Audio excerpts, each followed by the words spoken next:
Every haunted place has a story with a dark past. This is Ghost Encounters Podcast.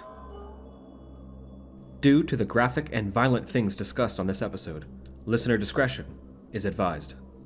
Welcome back, all you spooky people, to the 6th episode of the 2nd season of Ghost Encounters Podcast. I am paranormal investigator Justin Torok. And I'm Jordan, the group scientist. So before we get started, a couple announcements. Again, the Spooky Shop is open. If you go to ghost-encounters.com and click on Spooky Shop, there is Ghost Encounters merch. We just got our glow-in-the-dark hoodies. I love them. I love them too. They are so comfortable. The sleeves say #StaySpooky on it. The Ghost Encounters logo glows in the dark. We had a photo shoot this past weekend. We did, with our hoodies together. It was a lot of fun. Another awesome announcement is we collaborated with the Colony Meadery, and we came out with a mead together for spooky season. So it's called Spooky to the Core, and it is a caramel apple inspired mead. In fact, Jordan's drinking some right now. And it's freaking delicious. I don't even like mead that much, but this is something that I could drink probably almost every day. Yeah, it's delicious. It's perfect for spooky season. It tastes just like a caramel apple. Yeah, it's light. It's smooth. It's not heavy. Yeah, but it's 12.5%. So. Oh shit! I'm gonna die. No wonder I said, let me get a glass of water too. Also, the Ghost Encounters episode at the Perry Mansion is out to watch now. It's an extremely spooky episode. You can watch it by going to our website, ghost-encounters.com, or on our YouTube channel. And we have a special surprise at the end of this podcast, an idea that Jordan and I were bouncing around to do. So stay tuned for that at the end. This episode, we decided to do something kind of off the take of the last episode. So the last episode we did different types of hauntings and ghosts.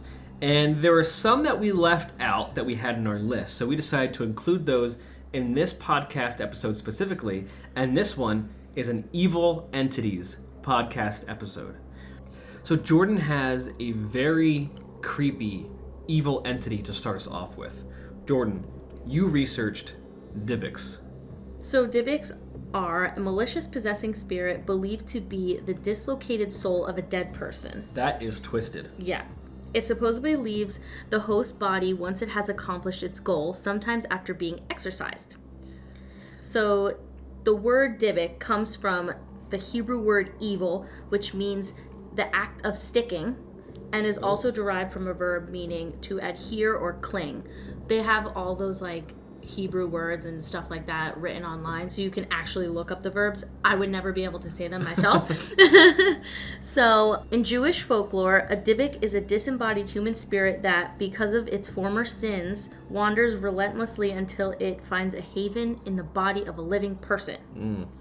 I feel like they like take this and make it into like 500 different like definitions. Yeah. So like online you could see everything. I mean, every single definition scares the shit out of you.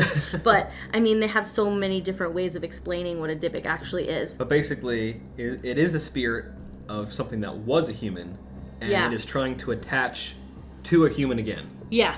So it's a possessing type of entity. Yes. Belief in such spirits was especially prevalent in the 16th and 17th century Eastern Europe. Often individuals suffering from nervous or mental disorders were taken to a miracle-working rabbi, who alone was believed could expel harmful Dybbuk through religious rite of exorcism. Yeah, it sounds like the rabbi would kind of perform an exorcism. Yeah, see, this is like the part of paranormal stuff that I literally have to research everything, because when it comes to exorcisms, I just like bink out of my brain. I just don't really like know too much about it, and that's a me problem. So I'm learning along with everybody else that's listening. Most frequently, the unfortunate person whom the Dybbuk possessed was a woman.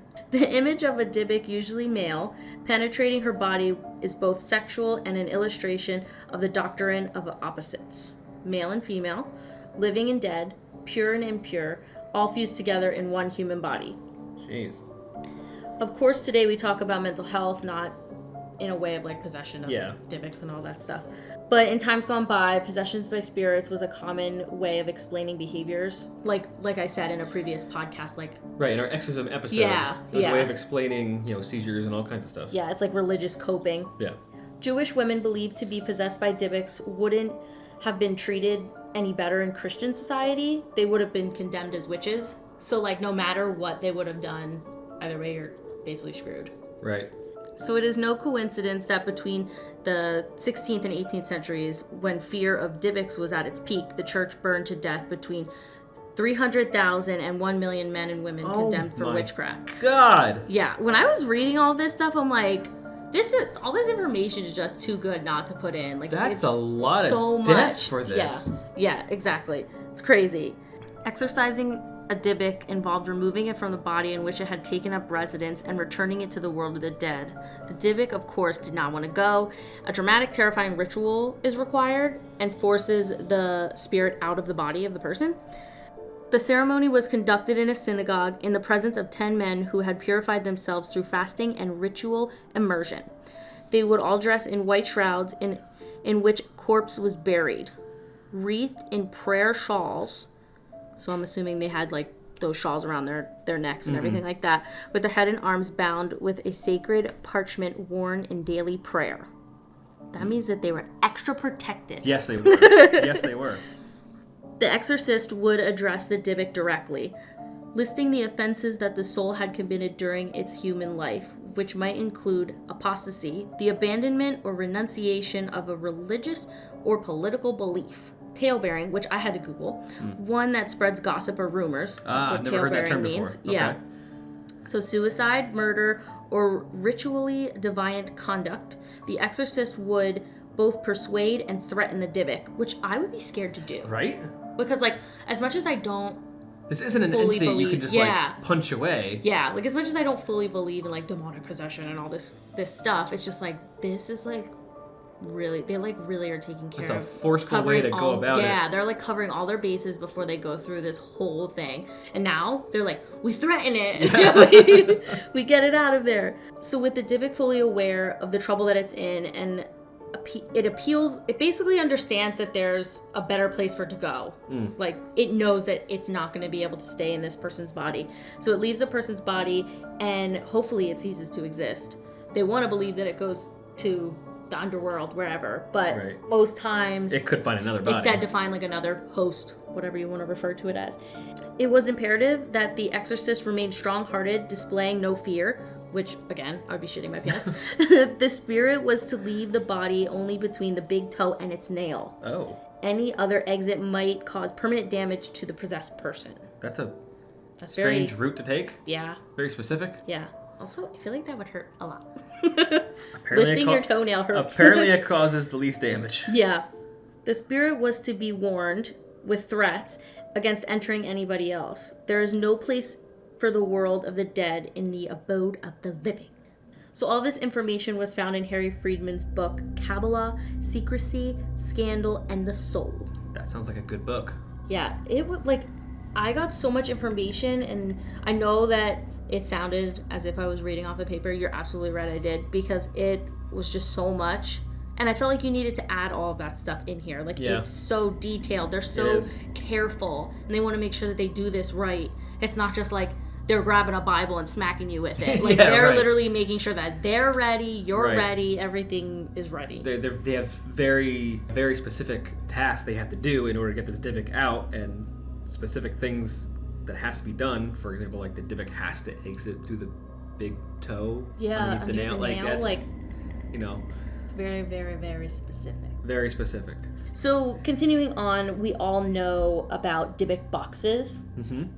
The definition that I found says that it's a wine cabinet which is said to be haunted by a Dybbuk. I've never heard of it being like a wine cabinet. I've seen like actual little like open and closed boxes. Yeah, usually I've seen like smaller sized boxes, like a cigar box or something. Yeah, exactly, a cigar box. But I have seen the wine cabinet thing. Oh, cool. And I've seen like smaller cabinets, all kinds of things. So I technically it could be anything that closes that has a Dybbuk inside of it.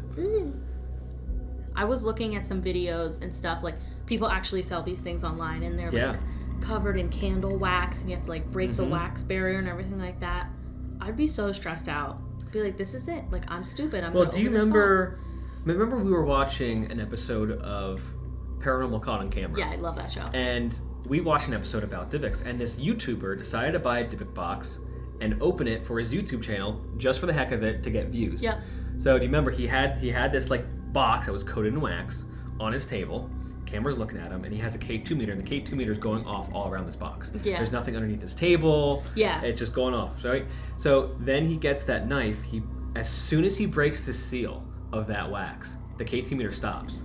Yeah. Remember? Yeah. It just completely stops. Yeah. And so he keeps opening up the seal. He opens the box. There's nothing in it. There was like a cross in it or something, right? Yeah, there was like weird stuff in there. And then all of a sudden, like all the shit on his wall started falling off. That was so creepy. Yeah, seeing the stuff fall as he's looking in the camera too. Like there's nothing like you can see his whole body in camera, so he's not playing a prank by trying to like get the thing to fall. And there's no one in the house. He literally runs out the house. Yeah, he's so freaked out. And then when he comes back, his house is like in shambles. Yeah, everything's ransacked. His lights are on when they were off, and all that stuff. That was a crazy. That was a crazy episode. Yeah, that's insane. I would be freaking out. Right?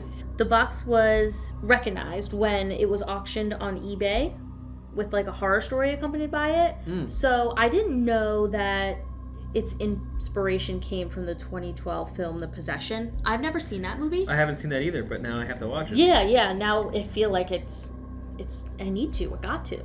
The term Dybbuk box was first used by Kevin Mannis as a description in the item information for an eBay auction. It was used to describe the item as the subject of an original story, but not the story from the film that we just said. Right, an actual thing that happened. Yeah, detailing supposedly true events which he considered to be related to the box. Mannis was I hope I'm saying his name right. Is that? Yeah. Would you say Mannis? Mm-hmm. Okay.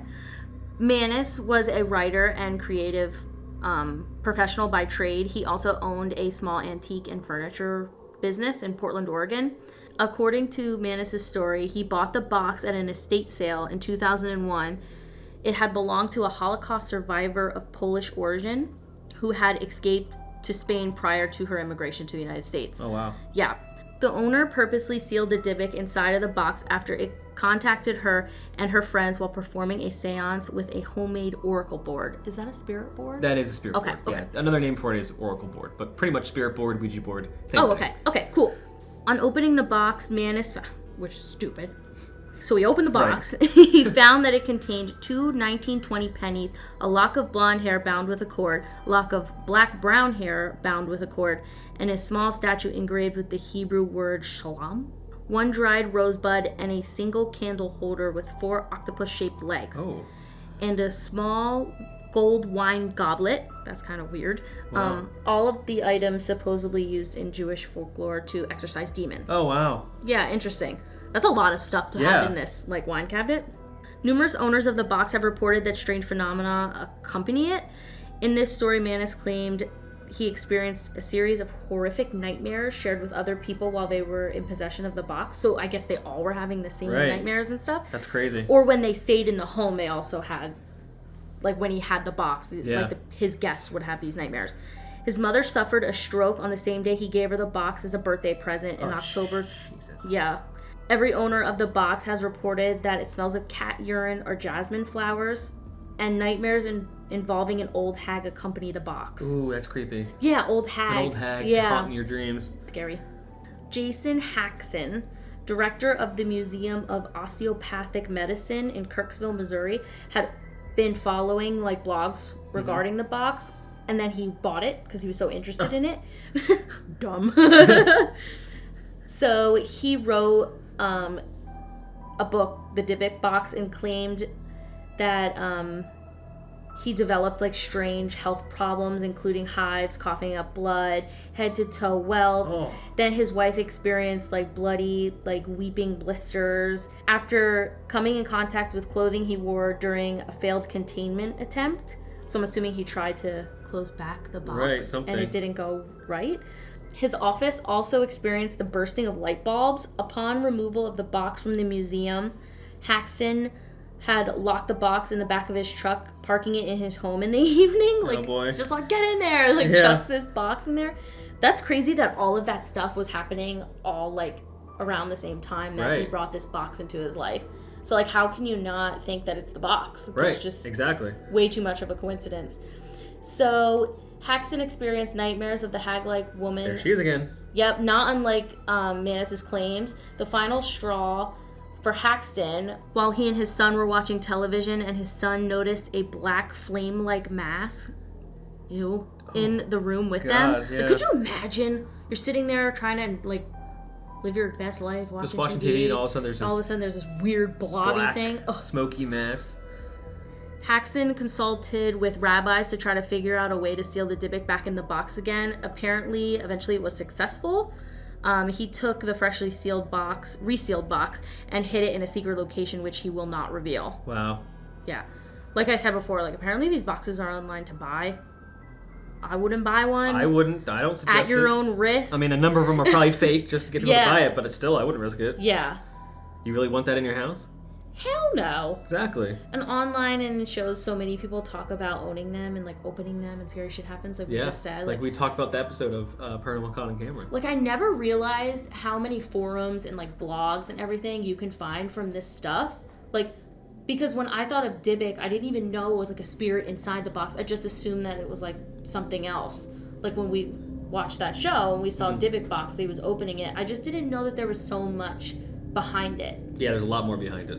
Yeah, literally the spirit is trapped inside these boxes. Now, obviously, if you open it up, it's going to be pissed. Yeah. Wouldn't you be pissed if you were locked in a box? Yeah, it's like waiting, like, and now that they're already evil. Yeah, and now that we know, like, it's waiting for somebody to, like, take over and, like, do malicious things to, obviously you're going to be the first thing that it sees when you open the box. Exactly. It's terrifying. That's absolutely terrifying. So the next one we're going to talk about, I looked up elementals. Which I'm super excited to hear about because we had to cut this out of the last podcast because the last podcast was way too long. Very long. But this came up in a previous episode, and I'm going to talk about that place. It came up in Leap Castle because there's an elemental in Leap Castle in Ireland. The British Isles are very famous for evil elementals. These scary evil elementals are known to lurk and terrify unsuspecting people. Most individuals and paranormal investigators don't even realize that there exist in the world evil-minded nature elementals. Overall, elementals are nature spirits that have existed long before humanity. Most folklore talks of elementals that are quite vile and lurk near ancient ruins and burial mounds. Now, as we know, Britain is full of ancient burial sites and is a perfect place for these kinds of elementals. Furthermore, elementals such as these often have a bizarre appearance. Frequently, these creatures are usually a mixture of animal with human-like facial features. Not only that, but parts of them are reported as looking like decomposing flesh. Ew. Yeah. For example, the evil kinds of elementals exude an incredibly bad odor. Additionally, another trademark of evil elemental is its piercing eyes that look incredibly malevolent and follow your every move. I'm kind of disappointed in that because I thought that elementals would be pretty. No, they are disgusting. I wanted them to be pretty. Nope, they are absolutely gross. Now they're horrible. They're rotting, decomposing, and they got scary, malevolent eyes and all this crazy shit. It's this half-animal, half-human, decomposing creature. They're terrifying. The British Isles has had its share of elemental sightings and elementals that haunt particular locations over the centuries. For example, one such place is Leap Castle in Ireland. This ancient and evil elemental has even been given a name at Leap Castle. Mm-hmm. The remains of Leap Castle are nestled in Coolderry, Ireland, high atop a crag. Built in the 14th century, Leap Castle is said to house its own version of an elemental spirit nicknamed It. That's never good. Nope. Notably, the appearance of It was first documented around the 13th century by a local priest. It seems that subsequent generations of families at Leap Castle have had to deal with the infamous and vile elemental. This is pretty spooky. I wasn't expecting to be spooked out by elementals. I told you. I thought, okay, this is not how I thought this was going to go. Just continue. Leave me here with my mead. By the early 20th century, Leap Castle was purchased by Jonathan and Mildred Darby. Mildred Darby had an avid interest in the occult. More specifically, she experimented with a Ouija board and similar activities. Stupid. Yep. Mildred was destined to have an unpleasant encounter with the odious spirit of it. In an article Mildred wrote for the Occult Review in 1908, she described her own encounter with the frightening elemental. This is what she said. I was standing in the gallery looking down into the main hall when suddenly I felt something by me. The thing I saw was about the size of a sheep, thin, gaunt, and shadowy in parts. Its face was human, or, to be more accurate, inhuman in its vileness. The lust reflected in its eyes, which seemed half decomposed in black cavities, stared into mine. Ew. The horrible smell, which before offended my nostrils, became 100 times more intensified and came up to my face, filling me with deadly nausea. It was the smell of a decomposing corpse. Oh my god. That's insane. That's crazy. Yeah. Now, there's another encounter that I want to share about a different elemental. This is Geoffrey Hudson's encounter. Geoffrey Hudson described an encounter with a classic elemental in 1922. This sighting occurred in the Hilly Lake District in northwest England. This is what he had to say. After a scramble of several hundred feet up a rocky glen, we turned to one side to the open fell where it faces a rock crag. Immediately on reaching the opening, we became aware with startling suddenness of the presence of a great nature diva, who appeared to be partly buried in the hillside. Moreover, my impression was of a huge, brilliant, crimson bat-like thing which fixed a pair of burning eyes upon me. Additionally, the form was not concentrated into true human shape, but was somehow spread out like a bat with a human face and eyes, and with wings outstretched on the mountainside. Shockingly, as soon as it fell itself observed, the beast flashed into its proper shape as if to confront us. It fixed its piercing eyes upon us and then sank into the hillside and disappeared. Spooky. Imagine seeing a huge bat-like creature with a human face that's like trying to hide but staring at you, and as soon as you notice it, it like I don't want shows you exactly what it is and just disappears into the rocky hillside. I don't wanna. It sounds like the Jersey Devil or something. Yeah, right? These Another thing I don't want to see ever. I've never seen one. I've never heard of anyone seeing one, but these stories exist, and primarily They in give just you the like, willies. Yeah, like, but primarily in like England and you know, that kind of area. That's scary. Ireland. Yeah, Spooky. They're very spooky. Should we take a little break? Yeah, and let me chug my mead. chug some of this spooky to the core mead as we're spooky. yeah, let's do it. All right, we're gonna take a short break and sip some mead, and we'll be right back.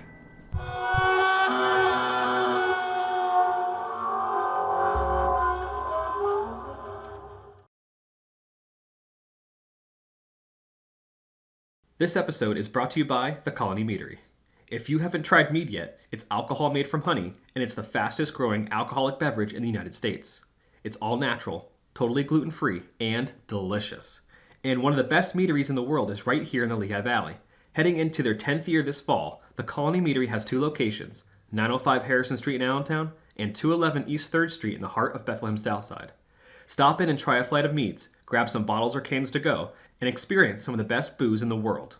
They've got flavors ranging from tart and quaffable lemon laws and Wu-Tang Cran to cinnamon vanilla series of tubes and even the sweet heat of their mango habanero. Learn more at either location or at colonymeadery.com. Ghost Encounters podcast and show is sponsored by Phoenix Fire Media. Bring the heat to your online presence with their expert social media marketing, photography, and video productions. Visit phoenixfiremedia.com. If all you spooky people are enjoying the Ghost Encounters podcast, hit subscribe and give us 5 stars. Follow us on Facebook, Instagram, and TikTok at Ghost Encounters PA. To watch full episodes of the Ghost Encounters show, visit ghost-encounters.com. The Spooky Shop is now open for Ghost Encounters merch. Visit ghost-encounters.com and click on Spooky Shop.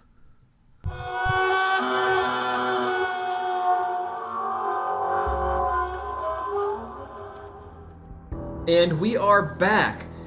Jordan, this next one we are going to talk about, I have never in my life done really any research on these, but you have. Yeah, I was able to do and listen to some stories about this next topic. So go ahead and announce the next entity we are talking about. We're going to be talking about doppelgangers.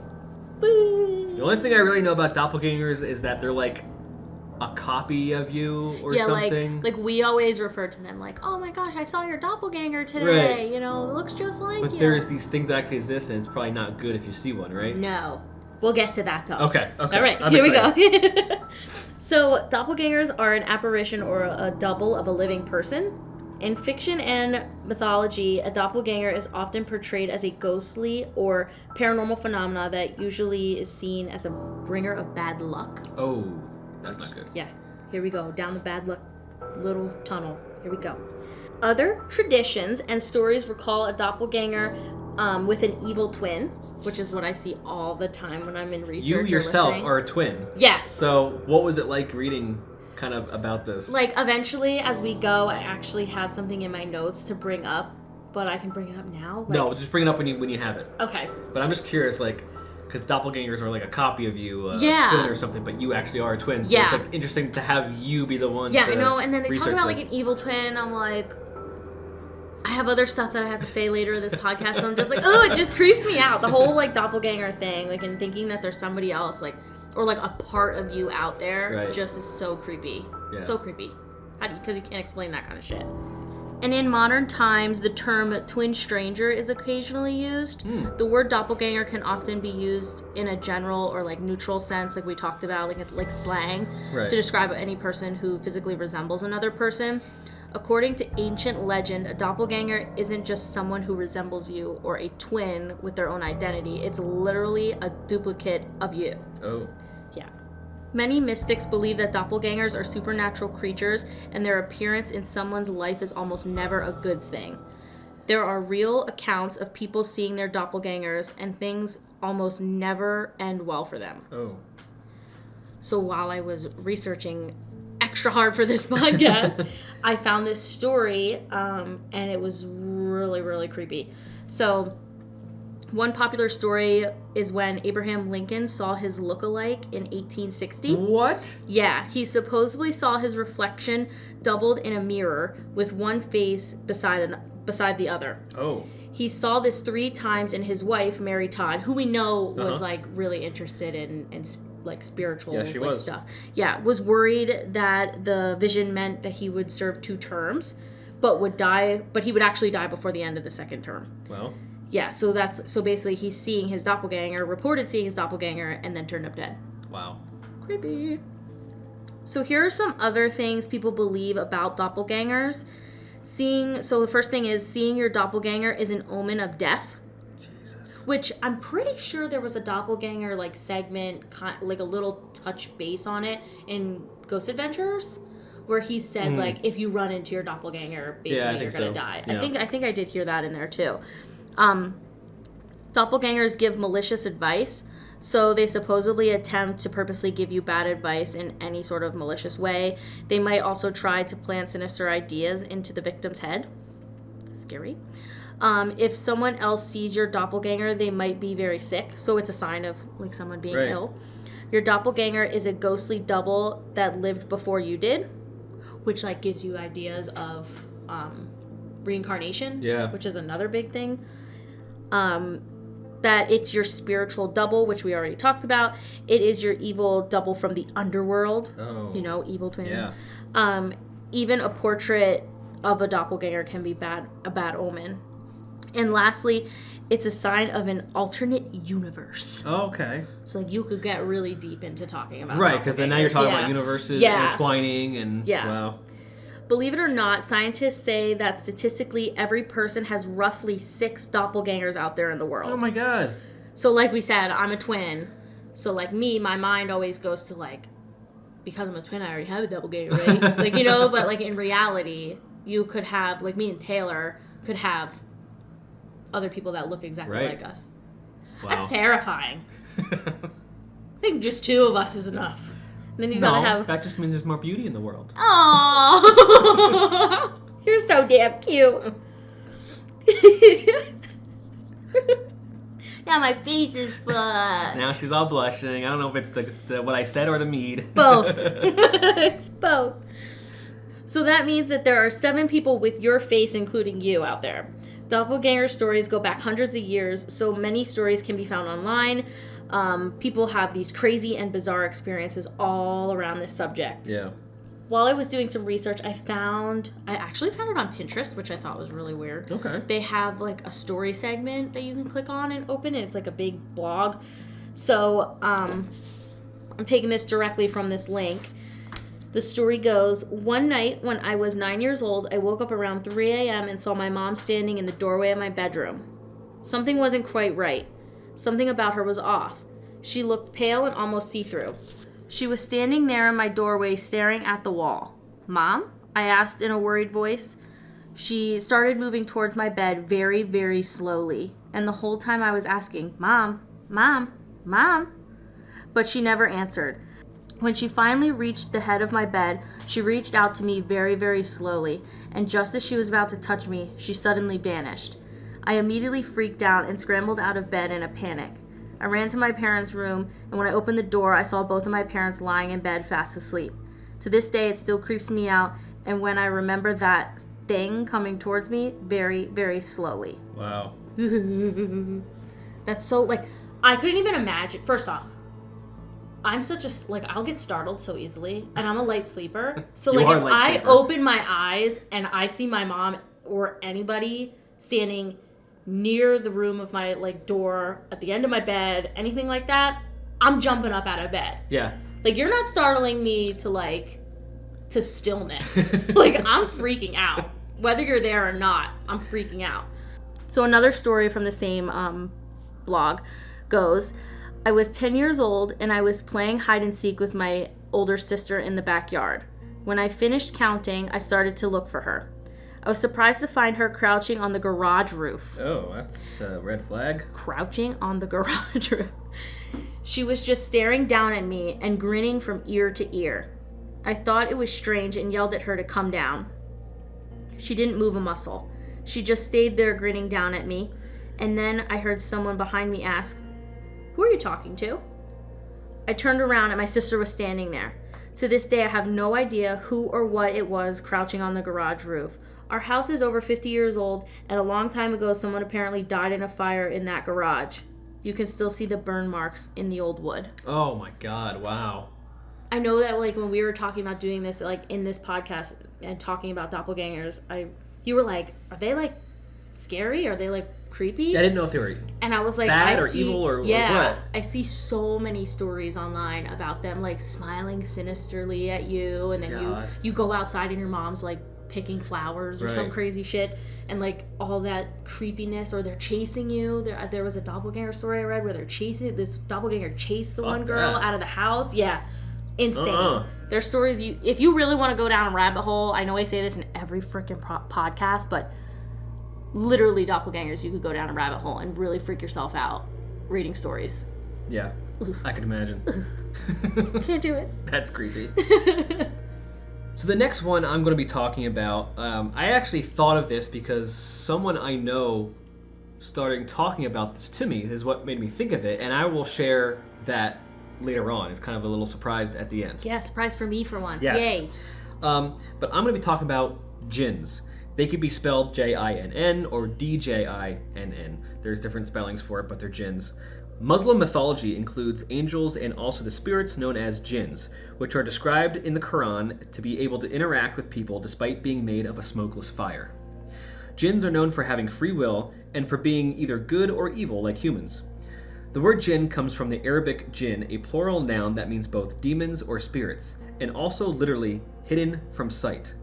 The word genie also shares the same Arabic root. Oh, cool.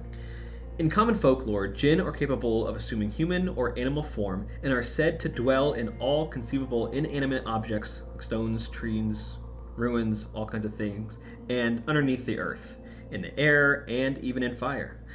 They possess the bodily needs of human beings and can even be killed, but they are free from all physical restraints. Jinn delight in punishing humans for any harm done to them, intentionally or unintentionally, and are said to be responsible for many diseases and all kinds of accidents. Oh, wow. However, those human beings, knowing the proper magical procedure, can exploit the jinn to their advantage. Jinn are considered part of al-Ghahib, or the unseen. As invisible entities with abstract definitions, belief in them manifests differently between communities and individuals. For instance, while some Islamic scholars agree that jinn are capable of possession, others do not. Still, in both, the past and present stories of those possessed by jinn are not hard to find.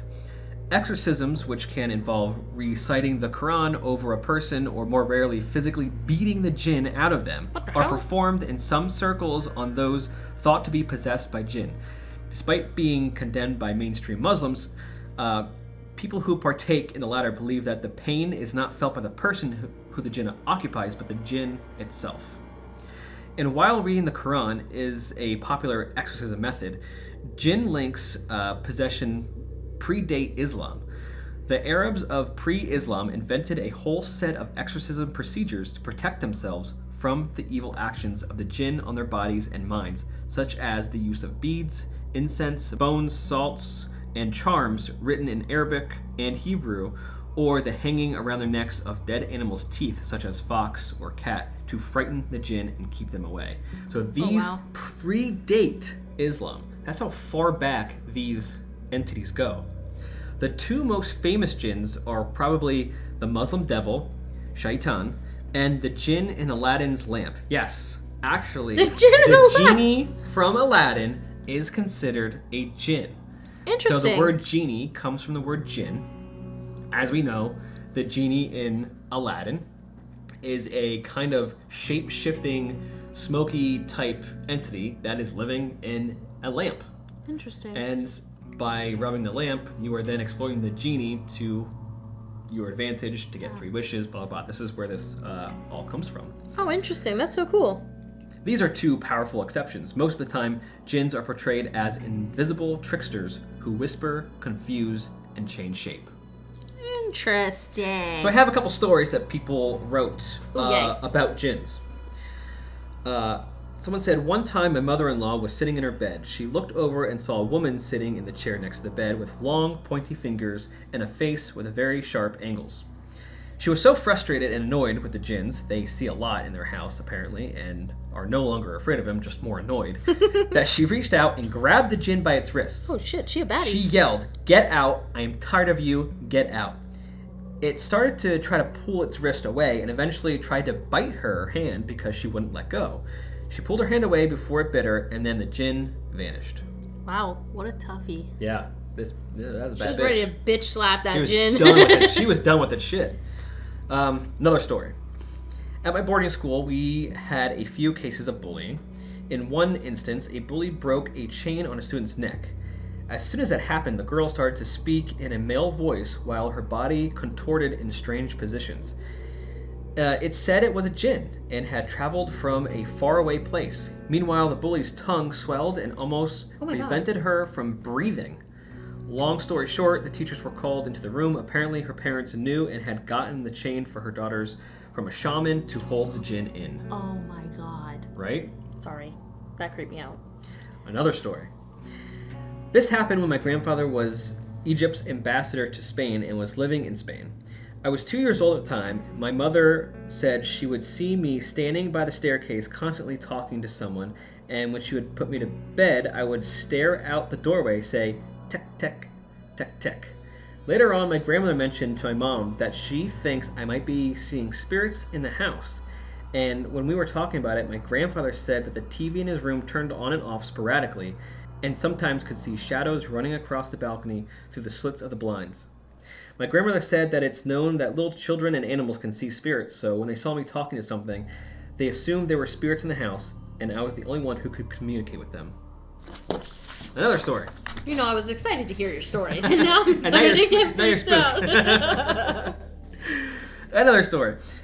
My great uncle went to visit his cousins in India. His cousin told him that since it was summertime and they would all sleep in the courtyard together, however, they told him he wasn't allowed to place his bedding in a particular corner. Apparently a jinn slept there, and strange things would happen if anyone disturbs that corner.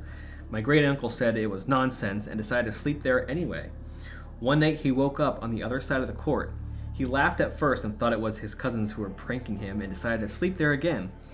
The following night, the same thing happened, so he left a note next to his pillow saying, "Stop pranking me. I know there's no jinn." That night, He said he was pushed off his bed and the bedding was thrown on the other side. A note was thrown into his lap which said, "I sleep here." Oh, I'd be freaking the fuck out. First off, if a corner is said to be a spirit's corner, let it have Jordan's the corner. not messing with Let the it corner. have the corner. Let Leave it have baby in the corner. Yes. And another story I want to share. It says, my mother was visiting her parents. While she was praying in her room, she heard her mom laughing at her in the doorway. After she finished praying, she went to her mom's room and asked, "Why are you laughing at me earlier?" My grandmother replied, "I've been in bed for a few hours now. I wasn't laughing at you." My mom concluded it was a jinn trying to distract her from her prayers. In the same house, you could hear footsteps walking through the house and might feel someone sit on the bed while you were sleeping. No. I also used to have one in my bedroom. Every night around 3 a.m., I'd hear this old lady crying. We lived in the corner apartment on the top floor, and I couldn't find out where it was coming from. I thought it was coming from under my bed. It got so bad that I had to stop sleeping in that room. That'd be me. I'd be like, fuck you. These are all stories of apparent jinns. Those are good from stories. Various places. Yeah. Those were really good stories. But here comes my surprise. So when I first heard about jinns, I was getting my first tattoo done by Jay Cooper from Steel City Tattoo. Oh, that's awesome. He is the first person I heard jinns about. Cool. And so I started thinking, you know what? Maybe I should pick his brain and have him on the podcast. Oh, cool. So I went to his place and we had a short discussion about jinns and about his encounter with a jinn. Oh, sweet. That's so cool. So here it is. So I'm here with Jay Cooper from Steel City Tattoo. He is the best, in my opinion, tattoo artist in town at Steel City Tattoo in Bethlehem, Pennsylvania. He's done all of my spooky tattoos. Jay, thank you so much for coming on the podcast. Thank you. So while you have been working on all of my spooky tattoos that I have, you have always mentioned jinn. And it just so happens that on this podcast, we were talking about evil entities, and one of the ones that I'm talking about are jinns. So I was like, you know what? I have to have Jay Cooper come on and talk about jinns, because you've actually seen one and have captured a picture of one, which is very rare. Right. Yeah. So what can you tell me briefly? The picture, I believe it to be a jinn. Well, from what it is described as in the Quran and in other literature, the picture that you have is just a perfect, I would say, yeah. I didn't shake his hand and introduce each other, but yes, I would say, Yeah. I would say as from all the descriptions, I would guess the most, anything I could think would be that would just describe it the best. Right. As a jinn, or genie, or whatever they are. Yeah, so could you briefly just talk a little bit about jinns and what you have experienced personally with jinns? So the picture that I took, I believe, from talking to the person, the other people that were in the photograph, the one girl had a neighbor, and the neighbor was a Haitian guy. And then they didn't like each other or whatever. And then one day she said that he just yelled some stuff at her in like Haitian. Mm-hmm. Kind of like in a hex kind of way or something. Right. Like she was like cursing her. Because I was asking her if she ever had an experience or whatever.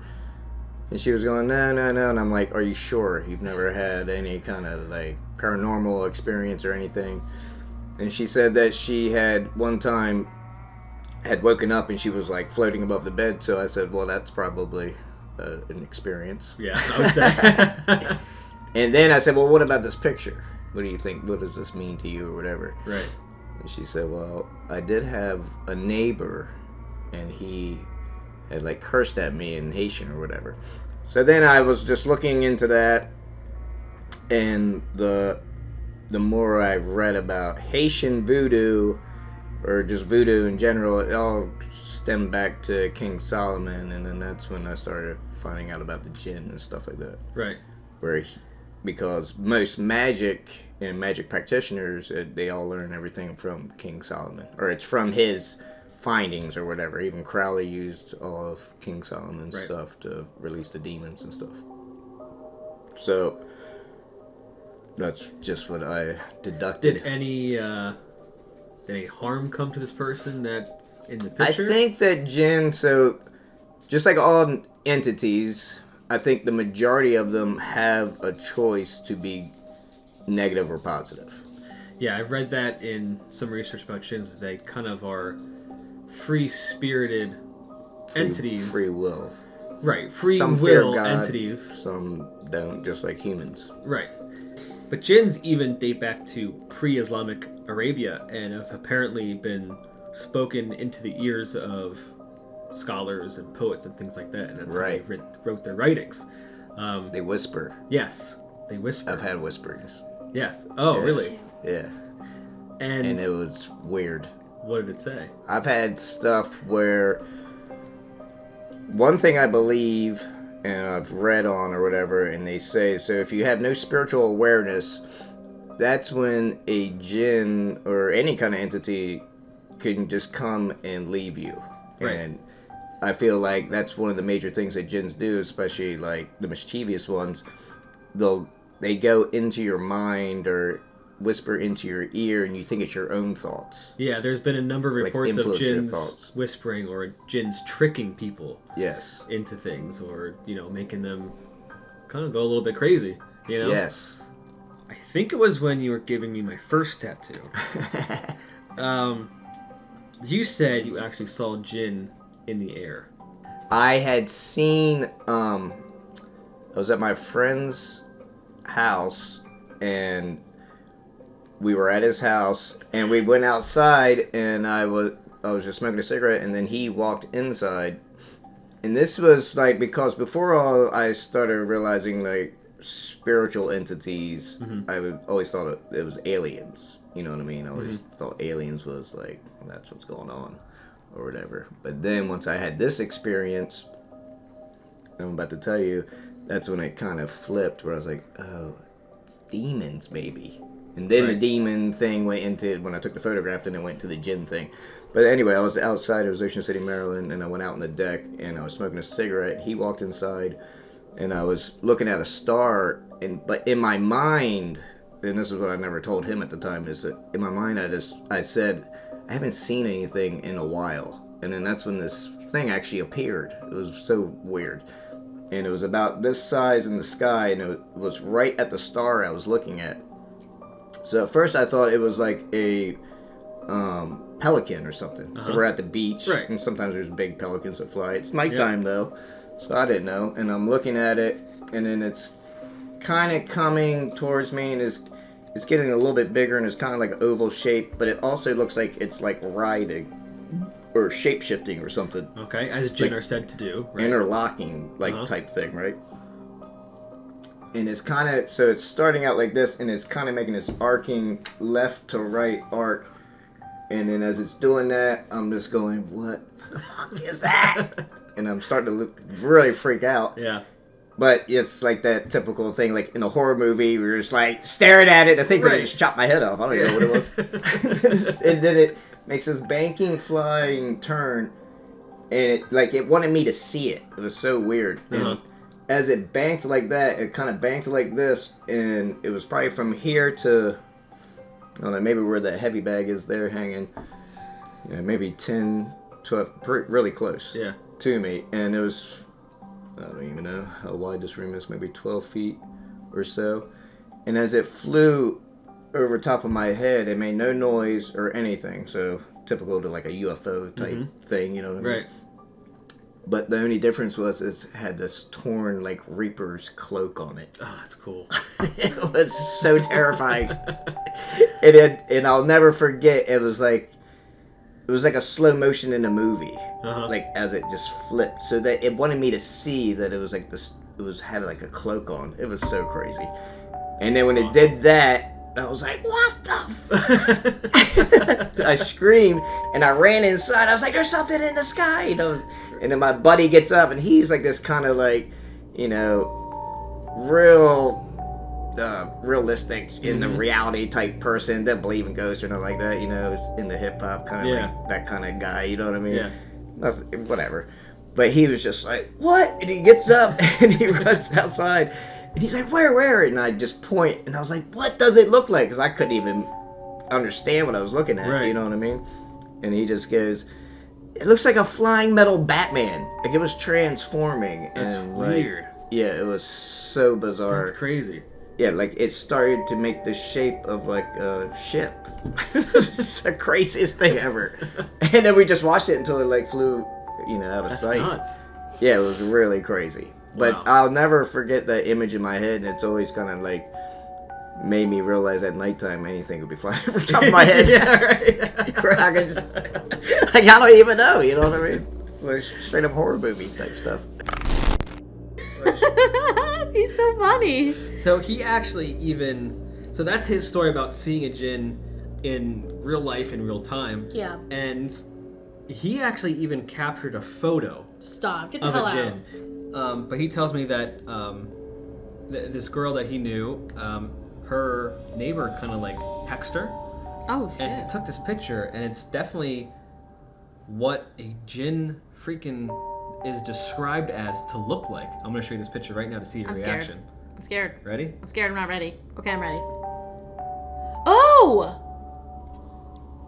What the hell? Notice this smoky-like figure with this, like, I don't know, orangey redness. And nobody was in his- the house with them. It was just them two. It was whoever's in that picture. It was just them, and you can see like there's no like other like blurriness or anything in the picture. It It's looks not like the thing from Stranger Things. It looks freaky, right? Ew. That looks so freaky. Yeah. I mean, that food looks delicious. That is so scary. I'll have this photo on within the pictures for the podcast, and then you'll be delighted to know this, but his daughter was right there, and she tells a story. This goes back to the last podcast episode. Okay. They both actually share a story how they both have seen the Hat Man. Stop. Yep. Get the hell out. Okay. I'm paying attention. So I have to ask all of my guests, what was your first ever ghost encounter? The first ever ghost encounter would be, I was very young, so let me think. I would say probably 4 or 5 years old. That young? Yeah. Wow, what happened? So I've always had experiences. Early on, I would have night terrors. So I had night terrors a lot when I was a kid. And then I would have, not only would it be like, they were kind of like panic attacks, and some of it was sleepwalking, but I'd also have, I would see things. So I would see like shadow people, which the shadow people are kind of supposedly connected to the jinn. So they, I don't know if you've seen or heard a description of a shadow person. Yep, the last podcast episode we were just talking about shadow people / the Hat Man. Yeah, so they wore hats, and I never knew other people saw that. Apparently there's this whole online thing that people are sharing their stories about seeing the same exact type of shadow people and things Yeah, like that. it's kind of like the Men in Black thing or something. Just a silhouette of a man, but it looks like a silhouette of a guy with a hat on and trench coat. And, yeah, exactly. But you don't see any of that. Right. It's just It's complete. just like a shadowy figure. It's really weird looking. So, I mean, I know you were And young, I don't know but why they present themselves like that. who knows? But so that's what you saw. Yeah, it's bizarre. Did you see it a lot, or? I saw them several times. Yeah. Yeah, a lot of most of the time it would be. So for me, I believe entities to be negative if they are bothering you when you're sleeping. So like if I'm sleeping in a deep sleep, and then I wake up and something's there watching me or whatever. Right. A lot of times the or the shadow person or whatever would just be watching, and when I would look at it, it would walk away. Reportedly, the same people that have seen this have reported the same exact thing. They kind of just look at them, and then finally when they look back, the shadow man or whatever it is kind of just walks out of the doorway or walks out of frame. It's very interesting. So Jay, who do we have here hanging off your shoulder? This is my daughter, Presley Cooper. Presley, have you ever seen any entities? Yeah, I was at my grandparents' house in Ocean City, and then I was looking outside the blinds, and then I saw a shadow person, and they had like a really tall hat, like what my dad said. So you also saw a Hat Man. Yeah. Very interesting. So many people have seen this Hat Man. Did you kind of get scared? Yeah, I was crying. Yeah. I can imagine. Was he really tall? Yeah. Yeah. See, people have seen the same Were you thing. sleeping and then woke up? No, I was just looking out there. Oh, you were just looking out the window. Yeah. And And then this other time I was laying in my room with my sister, and then I glanced over and I saw this guy with like this really long, like, I don't know what it was on his face, and then this really tall hat again. But it wasn't like the same. It was like a beak, like a duck. Oh, weird. Did it look... That's the first one Have I've you heard ever of it. seen... Have you ever seen the image of the plague doctor? No. I'm going to show you an image. You tell me if this is what it looked like. All right? Kind of something like this? Kind of, but the hat was really longer. Really long. But it had the same kind of beak. Yeah, In but front? the beak was also longer. And where was this at? It was in my room, That's crazy. right next to my mirror. Wow. Very cool. Well, thank you both so much for coming on the podcast. I Yes. appreciate it. Awesome. And I'm sure I will see you again for another spooky tattoo. Definitely. Speaking of the tattoos, I've been curious. Mhm. And of all the ones that you've done, so for the listeners who can't see, I have a Grim Reaper, a spooky sheet ghost, a creepy pumpkin, a death tarot card, a Ouija piece, some spell books with creepy candles and a jinn coming out of them, a full moon with bats. Which one is your favorite that you've done?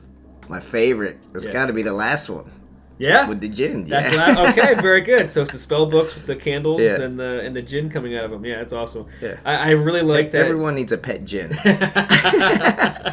If it's a good one. Right, exactly.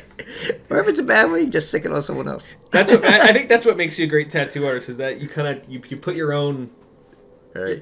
stuff into it. You know, you make it your own, and you Yeah, kind of just thanks. freehand did that at the last second. You're like, you know what? I'm just gonna add a jinn here. You know, I thought that was awesome. Yes. So thanks again for coming on, and thanks Hey, for being thanks a for coming great over. tattoo artist. Anyone listening needs a great tattoo, go see Jay Cooper at Steel City Tattoo. Thank you very much. Oh, hell no. Out the window and you see the hat man? I'd shit my pants. I'd be like, Right? Mom! Mom! She was so cute to have on. Thank you both for being on the podcast. And like I said, from when I was recording with Jay, he's an awesome tattoo artist. If you're in the area and you need a great tattoo, Jay Cooper is the man to go to. He did like from a Steel bunch of City Jeff's Tattoo. tattoos. Yep. Jeff is covered in tattoos, so most of them are probably Jay's. So. Yeah, I think so. And my whole spooky half sleeve is done by Jay Yeah, Cooper. he did a good job. Yeah. Every time he tattoos me, we always get on the subject of like, of course, the paranormal Of and course. ghosts and all this stuff. You know what I mean? So it makes the time fly, and you know, before Yeah. you know it, I have this awesome tattoo. And he put a jinn on my last tattoo. What the hell? Really? Where? So- Oh, wait, you showed me that. Yeah. So he decided to do that last second and just kind of put this creepy jinn coming out of Oh my god. the smoke and flame of the candles on top of the spell books. That's so cool. Yeah.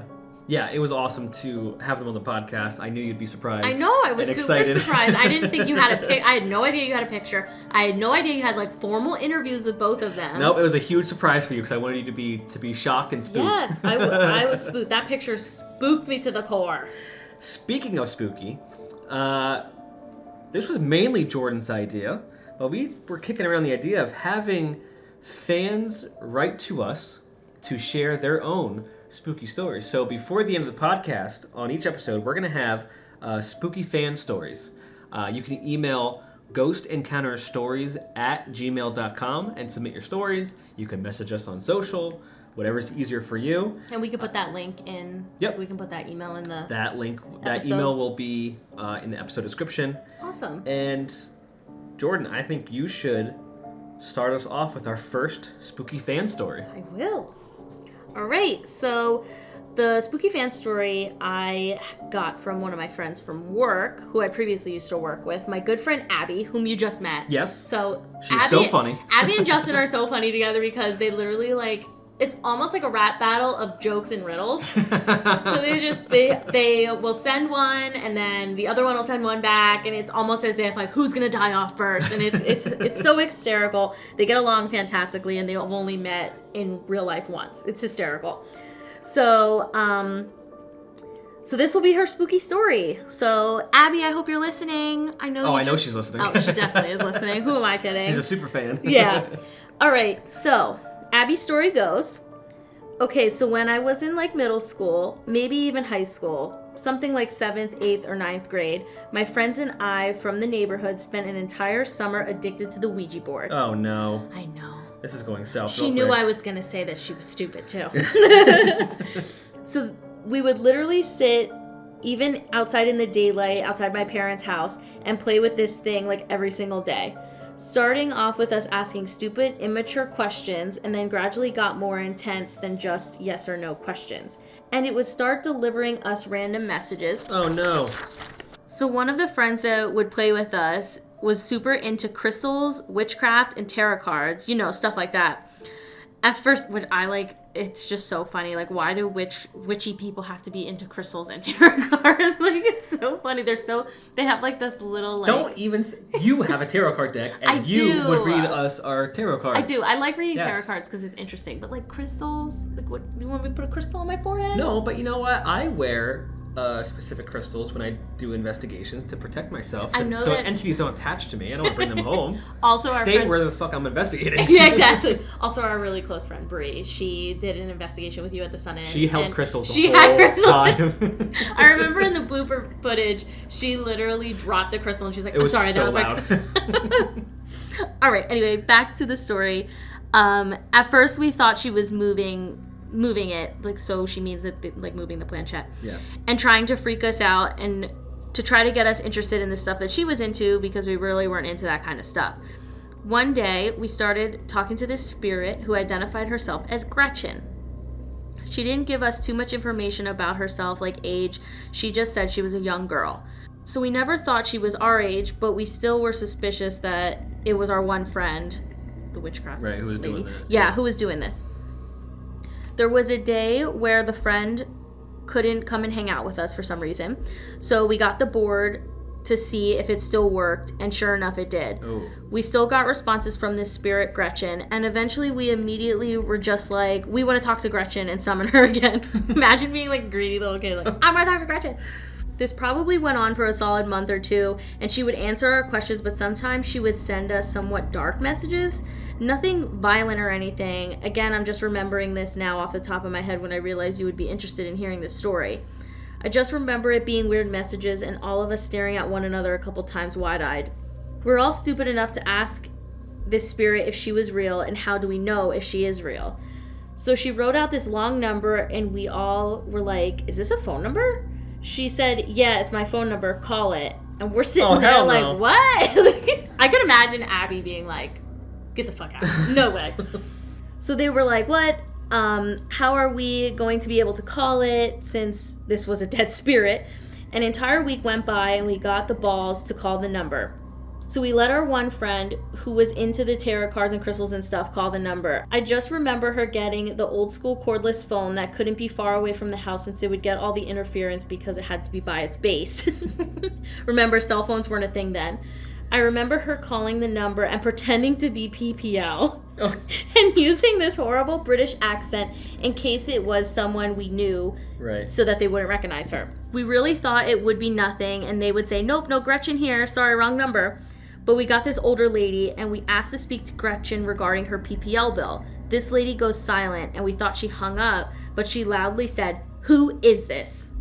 And and we were like, and then at that point, she clearly knew we were teenagers.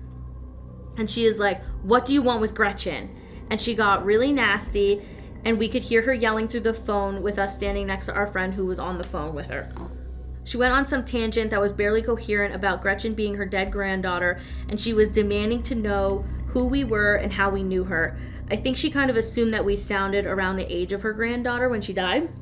But something she said led us to believe that this girl was dead for years, so anyone that was friends with her would probably be adults by now. So this lady was raging on the phone, so our friend just hung up. We prayed the lady wouldn't call us back, so we sat there looking at each other like, what the fuck? Yeah. It shocked the shit out of us that would even happen. We didn't touch the Ouija board for months after that. So then Abby told me that months later they had this sleepover and they tried to use the board again, and they wanted to get in contact with the spirit Gretchen, but they never could get like her to come through the spirit board. Right. And it was funny because she referred to it as a big ghost fuck you to us because we didn't believe her. That's crazy. that's They give a phone insane. number and That's they call insane. it, and it's the freaking grandmother. Yeah, that's Holy insane that, like, crap. imagine sitting there, this thing spelling out numbers, and you're just like, what is this, like, Right. Am I looking for a location? What is this? And then they were smart enough to figure out it was a phone number. And then to actually have, like, after you say who's Gretchen, and to have a lady basically say, "What? How do you know Gretchen? How do you know my dead granddaughter?" Like, that's insane. That's insane. Crazy. That's a cool story. Yeah, when she told me a different story, which I'll say on a different podcast. And that's it. And thank you, Abby, for giving us that story. Thank you very much. That was a chilling one. So the second story I have will remain anonymous, at least for now. It's another spooky fan story. Yep, it's another fan story. Hello, all who are listening. This ghost story involves the possibility of seeing a doppelganger. Oh, it goes perfectly with just what we were talking with your stuff on doppelgangers, what we're just talking about. Exactly. Fantastic. So years ago now, I was still living at my mother's house. I had a series of experiences about seeing my twin sister when she wasn't actually there in a certain part of the house. The first time I was yelling to my sister about something while turning to make my way up the stairs to go meet with her. I stopped yelling when I saw her cross by the top of the steps walking into the bathroom that was found also at the top of the steps. I remember being like, "Why the hell am I yelling if you're right here?" So I huffed walking into the bathroom only to find the room was empty. Turning around, my twin sister was standing there in the hallway confused. "Why are you standing here in the bathroom?" she asked me. And I was like, "I literally just saw you walk in here." And she stared at me like I was crazy and explained to me that she was really across the house in my mother's room. Oh. Ironically, the second time I thought I saw her was when she walked into my mother's huge walk-in closet. Again, I followed while still yelling about something to her. Funny, always yelling. This time, I stood in the closet yelling at her, asking her where she went. To which she replied, "I'm downstairs where I've been this whole time." Oh my God. I ran as fast as I could downstairs, thoroughly freaked out that this situation happened to me for a second time. Now I have since moved out, and I frequently stop in to see my mother and sisters from time to time. Before a party at my mom's house, we needed to go run some errands. My twin sister told me at work earlier that day that she also needed to go with us and to make sure she was awake from her nap when I came over. As my mother and I were getting ready to go, she called up my sister. "Are you still coming with?" We waited for a couple seconds later, and we did hear a very normal and loud "no" right back. So imagine you're sitting there, you're getting the answer from your would-be daughter, right, in her voice. You're asking, "Hey, are you coming there?" Saying no. Yeah. So shrugging, we left, not thinking anything of it, just assuming she was tired. Later on, when we returned to my mother's house, my twin sister was sitting at the table looking annoyed as ever when she saw us with bags in our hands. "What the hell, guys? I told you I needed to go too." My mom and I just looked at each other oddly before laughing. "You must have been dreaming when you answered us then," my mom started to say, putting stuff away, thinking the conversation was over. I still stared at my twin sister, hoping to holy hell this wasn't about to get spooky. I had a feeling that it was about to go there. "Mom, what are you talking about? I haven't spoken to you since I went into my room. I had my air conditioner on, so if you guys asked me anything, awake or not, I wouldn't have heard you." I laughed worriedly before saying, "We both heard you say you weren't coming with us." At this point, my mom got really quiet and my sister spoke. "Well, I guess it must have been my doppelganger then." Oh no. Ah! I wonder if this person knew the other doppelganger instances that happened. So, I just want to spill the beans here. This is actually my story. Oh my God, I knew it. This is my story. I was like, twin, is this your story? This happened to me and Taylor and my mom.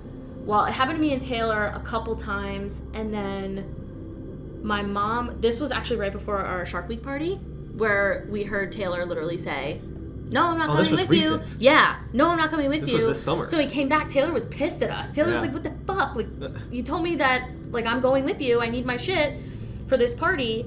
And my mom was like, "We heard you say no, that you're not coming with us." And then Taylor was like, "Guess it was my doppelganger then." I was like, "That's nothing to joke about." Spooky. Because, like, I've been telling her for years, like, every time doppelgangers come up, like, in podcasts that I listen to, it freaks me out to the core just for the simple fact that, like, I literally walked into rooms thinking Taylor was going to be in there and to see nothing. That's crazy. Yeah. And then my mom's like, naturally, because she has to spook me out even more, "How do you know that's not you?" How do you know you're not following your doppelganger? Oh my It's like, god. I don't want to see my doppelganger. Yeah, you wouldn't know. Apparently 'cause- when you could die if you see it.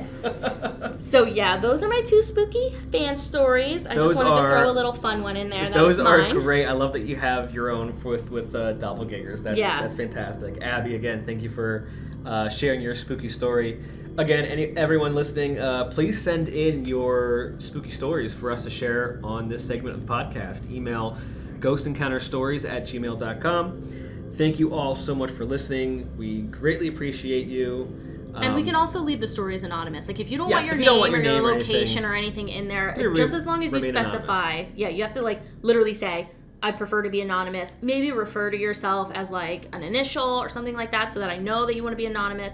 Because if you don't specify, clearly I'm probably going to name drop you, unfortunately. So just make sure you're very clear when sending in any emails. Yeah, and I've been getting a lot of comments on our social channels recently, and people have some episode ideas. So again, share those ideas and all that kind of stuff too. And we'll give you a shout out at the beginning. Yes, exactly. Well, unfortunately, I think it's time to go for this episode. Yeah, I'm spooked. As always, I was spooked last week, but like doppelgangers freak me out. I think it's Scary. time to just go drink some more spooky to the core mead. Yes, let's drink some more mead. Everyone, stay spooky. And don't buy a Dybbuk box. Please.